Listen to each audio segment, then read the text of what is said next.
আসসালামু আলাইকুম। সবাই কেমন আছেন? আলহামদুলিল্লাহ আমিও ভালো আছি। আমি আমাদের ভুট্টা ক্ষেতের উদ্দেশ্যে রওনা দিছি। বীজ রোপণ করেছি কিন্তু একবারও রোপণ করার পরে একদিনও যাওয়া হয়নি। এই উদ্দেশ্যে আজকে যাইতেছি।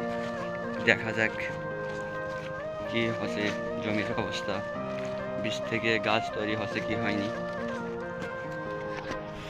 জন্য যাইতেছি। সব পেঁয়াজের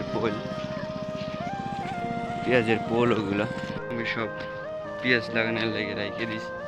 সরিষা ক্ষেত, এই যে সরিষা ফুল, এই যে ডিপের ড্রেনের কাজ চলতেছে, ড্রেন ঠিক করে। এই যে সাইড দিয়ে কাজ, এই যে লোকেরা পেঁয়াজ লাগাচ্ছে। সামনে কি সুন্দর সরিষা ফুল দেখেন, গোটা ভিজ জুড়ে সরিষার ক্ষেত। অবশেষে আমাদের খেতে আমরা এসেছি। যে ভুট্টা গাছ দেখেন, গোটা ভিজ জুড়েই কেবল 2 পাতা করে নিচে 3 পাতা, অনেক সুন্দর। সবাই দোয়া করবেন। অবশেষে কাজ শেষ, বাড়ি যাচ্ছি। সবাই দোয়া করবেন আমার জন্য। আসসালামু আলাইকুম।